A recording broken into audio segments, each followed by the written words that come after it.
देखिए, विधानसभा का चुनाव, उपचुनाव जो उत्तर प्रदेश में है, तो मीरापुर में आजाद समाज पार्टी बहुत मजबूती से चुनाव लड़ रही है।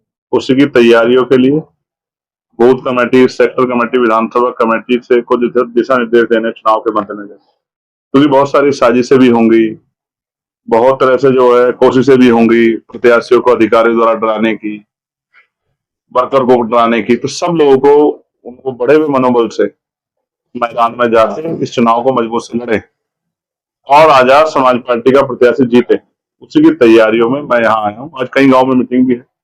मैंने खुद से कोशिश की है कि इसके चुनाव की कमान पार्टी के सारे सीनियर लीडरशिप के हाथ में रहे और बूथ से लेकर सेक्टर, विधानसभा, मंडल, प्रदेश तक के जो पदाधिकारी इस क्षेत्र के हैं, उनकी सभी की जिम्मेदारी इस विधानसभा में लगाई गई। यहाँ से पार्टी के प्रत्याशी को जिताने का कार्य करे। आपके द्वारा नुक्कड़ सभाएं की जा रही है, क्या पार्टी अपने आप को पहले ही कमजोर समझ रही है यहाँ पे? नुक्कड़ सभाएं करने का कारण कुछ और है। बेसिकली क्या है कि लोग देखना चाहते हैं, बड़ी रैलियां होती है तो आदमी सुन के चला जाता है। ये इच्छा जाहिर की गई थी कि हमारी कुछ बातें भी हैं, हम अपनी बातें रखना चाहते हैं। तो उसके लिए अगर एक बार भाई हमारे गांव के या क्षेत्र में आए और ये भी देखें कि हमारे गांव के हाल क्या है, ये मौके होते हैं कि हम ये जाके देख पाते हैं कि विकास कार्य किस तरह के हुए, या लोगों की समस्या क्या है। और क्योंकि ये विधानसभा का चुनाव है, ये क्षेत्रीय समस्याओं पे बहुत आधारित रहता है। तो ये तो मेरा घर है मुजफ्फरनगर, मुझे लोगों के बीच जाने में खुशी महसूस होगी। इन्हीं के बीच से मैं निकल के गया हूँ और मैं अपने आप को आज भी सामान्य कार्यकर्ता मानता हूँ। चंद्रशेखर ये तो समय बताएगा कि आजाद समाज पार्टी कितनी ताकतवर है। चंद्रशेखर जी, इस बार जो बात देखने को मिली है, जो सभी राजनीतिक पार्टियां सिर्फ आरएलडी को छोड़कर मुस्लिम प्रत्याशी मैदान में उतार दिए हैं। समाजवादी हो या आपकी पार्टी हो या एमआईएम हो, सबने मुस्लिम प्रत्याशी। क्या लग रहा है, जो आरएलडी से हिंदू प्रत्याशी है, तो कहीं उसे तो फायदा नहीं कि मुस्लिम वोट बैंक कटेगा? देखो, मैं आपको एक बात स्पष्ट करता हूँ, आपने भी देखा होगा, आप अगर इतना नजर रखे मैं चुनाव पे, तो बताओ सबसे पहले प्रत्याशी कौन सी पार्टी ने घोषित किया? आपने सबसे पहला प्रत्याशी आजाद समाज पार्टी ने घोषित किया। उसके बाद बाकी पार्टियों ने अपने अपने फैसले लिए। हमने तो समीकरण देख के यहाँ प्रत्याशी तय किया। यहाँ मुस्लिम समाज का 1 लाख से ज्यादा वोट है और आजाद समाज पार्टी का बेस वोट, और आजाद समाज पार्टी भीम आर्मी के संगठन का जो वोट है, पिछड़े वर्ग का वोट, जिसमें जाट समाज के लोग, गुजर समाज के लोग, पाल समाज के लोग, प्रजापति समाज के लोग, कश्यप समाज के लोग, सैनी समाज के लोग, विश्वकर्मा समाज के लोग, सैन समाज के लोग, जो बहुसंख्यक रूप से जो बहुजन समाज भाईचारा हमने बनाया है, भाईचारा कमेटियां बनाई, उन्होंने ये तय किया कि अगर यहां से हम इस व्यक्ति को मौका देते हैं, समाज को मौका देते हैं, तो हमारे समीकरण चुनाव में जीतने के होंगे। और आप ये भी जानते हैं, जिस पार्टी का आपने नाम लिया कि उन्होंने प्रत्याशी घोषित नहीं किया, क्या तो उस पार्टी पे यहाँ बेस वोट है, या आजाद समाज पार्टी पे यहाँ बेस वोट है? और बाकी पार्टियों पे तो यहाँ बेस वोट ही नहीं है। जिनके पास बेस वोट नहीं है, उन्होंने जो प्रत्याशी दिए हैं वो शायद जीतने के लिए नहीं दी। सबको लोकतंत्र में अधिकार है अपने अपने प्रत्याशियों को का चयन करें और उनको मौका दें। आजाद समाज पार्टी जीतने के लिए चुनाव लड़ रही है और मेरा विश्वास है कि ये जो समीकरण हमने बनाया बहुजन समाज के भाईचारे का, ये समीकरण एक मजबूत रास्ता बनेगा किसान, कमजोरों का, मजदूरों का, नौजवानों का, महिलाओं की तरक्की का। और क्योंकि आपको याद होगा, जिला पंचायत के चुनाव में 7 जिला पंचायत मुजफ्फरनगर के साथियों ने मुझे जिताकर भेजे। मेरा विश्वास है इस बार मुजफ्फरनगर के साथी अपनी मेहनत को जो उन्होंने की है उसको और आगे बढ़ाते हुए विधानसभा का विधायक जिताकर भेजेंगे और दर्ज होगा कि पहला विधायक मुजफ्फरनगर से ही जीता। यहाँ पर गन्ना का एक बड़ा योग भी है, लेकिन अभी तक सरकार की ओर से गन्ने मूल्य घोषित नहीं हुआ है। किसानों की मांग है कि यहाँ पर गन्ने मूल्य वृद्धि हो। पश्चिम उत्तर प्रदेश से आप आते हैं, अच्छी तरह से जानते हैं। क्या काश गन्ना उद्योग ही होता, क्योंकि उद्योग तो व्यापारियों का होता है और जिनका उद्योग होता है वो अपने माल के दाम खुद तय करते हैं कि वो किस रेट पे बेचेंगे। यहाँ तो किसान इतना बेबस है कि अपनी फसल का सही दाम भी उसको नहीं मिल पाता और मिलों से समय पे पैसे नहीं मिलते। और यही शामली में आंदोलन चल रहा है, मेरठ में भी चल रहा है। आपने देखा ये जो अभी डेलीगेट का चुनाव था गन्ना सोसाइटी का, उस चुनाव में किस तरह से जो है पर्चे फाड़ दिए गए। इतने छोटे चुनाव में भी भाजपा के लोगों ने जिस तरह से जो है उस चुनाव को प्रभावित करने के लिए सारी शक्ति लगाई। तो किसान तो लंबे समय से हर सरकार में अपने कागज लेकर खड़ा रहता है। मैं तो इस मिट्टी में जन्मा हूं, सहारनपुर मुजफ्फरनगर में कोई बहुत दूरी नहीं है।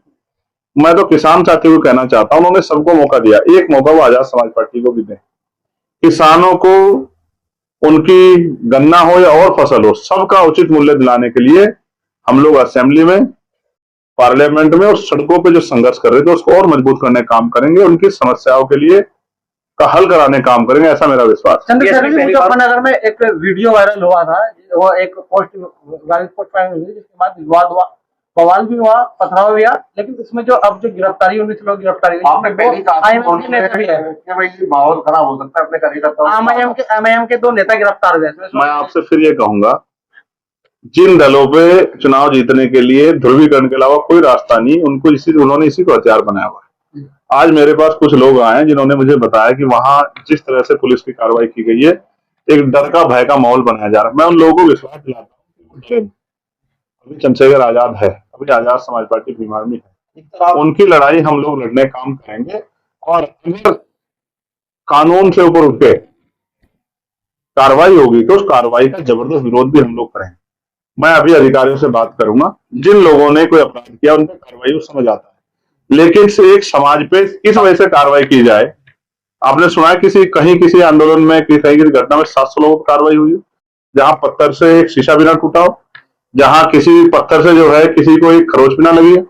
मैं फिर आपसे कहता हूं, हर समाज में कुछ इस तरह के असामाजिक तत्व हैं जिनकी वजह से नुकसान होता है, लेकिन ये जो क्षेत्र है इसमें पहले से जो है एक बार ये उस नफरत की आग में झुलसा था, उसके बाद इन्होंने खुद से ये अकल महसूस की कि ये लड़ाई ठीक नहीं है। ये क्षेत्र कभी इस तरह की हिंसा को बढ़ावा नहीं देगा, और मैं भी जो जिसने अपराध किया उस पर चाहे वो किसी धर्म का कार्रवाई के लिए मैं भी कहता हूं, लेकिन उसके आड़ में निर्दोष लोगों पे या मुसलमानों पे सख्त कार्रवाई करके उनको कमजोर करने का काम अगर सरकार करेगी या सरकार के साथ में पुलिस और प्रशासन करेगा, तो हम उनकी लड़ाई को लड़ने काम करेंगे, उनके बचाव करने के लिए, आंदोलन और संरक्षण के लिए हर तरह के प्रयास करेंगे, ये क्योंकि ये न्याय संगत भी और इंसानियत के लिए भी जरूरी है। चंद्रशेखर जी, एक वीडियो वायरल हो रहा है, एक वीडियो वायरल हो रहा है जिसमें एक युवक है जो मायावती जी का को लेकर वीडियो वायरल हुआ है, उसको लेकर क्या कहना है? जिस तरह से मैं फिर कहूंगा, बहन जी हमारे लिए हमेशा सामान्य रहे, और किसी भी बड़े नेता के खिलाफ इस तरह की टिप्पणी करना या उनका अपमान करने की, देखो उनका अपमान नहीं होता है। आप सोचो, मैं कोई अगर कहने लग जाए यहाँ बैठा आदमी कि मैं सूरज को ढक दूंगा, सूरज पे पत्थर फेंक के मार दूंगा, इससे सूरज का अपमान थोड़ा हो जाएगा। बहन जी हमारे समाज का सूर्य है, वो हमेशा हमारे लिए सम्मान है। जो इस तरह का प्रयास कर रहे हैं वो खुद में जो है गलत कार्य कर रहे हैं, उनका परिवार भी इन चीजों को एक्सेप्ट नहीं करे। उस पर कार्रवाई हुई है, और मैं उम्मीद करूंगा भविष्य में कोई भी सिर्फ इस वजह से कि किसी को अपमान करना है या अपमान सूचक जो है कार्रवाई के लिए इस तरह की घटना को अंजाम नहीं देगा, ऐसा मैं उम्मीद करता हूँ। पहली बार उपचुनाव लड़ रहे हैं, किस तरह से देखते हैं? स्वागत है उनका। ठीक है, जो महाराष्ट्र में योगेंद्र यादव के साथ जिस तरह घटनाक्रम हुआ है चर्चाओं में, आप दुखद है। इमरान मसूद जो है आज उनका चार्ज फ्रेम हुआ है, कि हम पर जो हमने कोटि का बयान दिया था, तो साइंस कोर्ट ने आज चार्ज फ्रेम किया। किस तरह देखते हैं? क्या देखना है? कोई सजा? भाई कोर्ट अपना काम कर रहा है, तो आप ही ने बताया कि वह, मुझे तो ये भी नहीं पता कि किस मामले में हुआ है। अब आपकी बात सुन के मैं कोई जवाब दे दूं, जिस चीज की मुझे जानकारी नहीं, मैं क्या जवाब? लखनऊ में 2027 के लिए जो है अखिलेश के लिए 27 के पोस्टर लगे, इस तरह लखनऊ जाके देखूंगा। करेंगे पीडीआई इंडिया को आएगा, आप क्या करेंगे? जहां इस क्षेत्र में पश्चिम में आप खुद जानते हैं कि अगर हमारे लोगों ने प्रयास नहीं किया तो शायद एक सीट भी जीतनी मुश्किल हो जाती। अब हमारे लोग आजाद समाज पार्टी को जिताने के लिए काम करना है, और बाकी जनता तय करेगी। मैं इस पर कुछ ज्यादा नहीं कहना। ठीक है, मेरी लड़ाई उनसे नहीं है। बहुत धन्यवाद।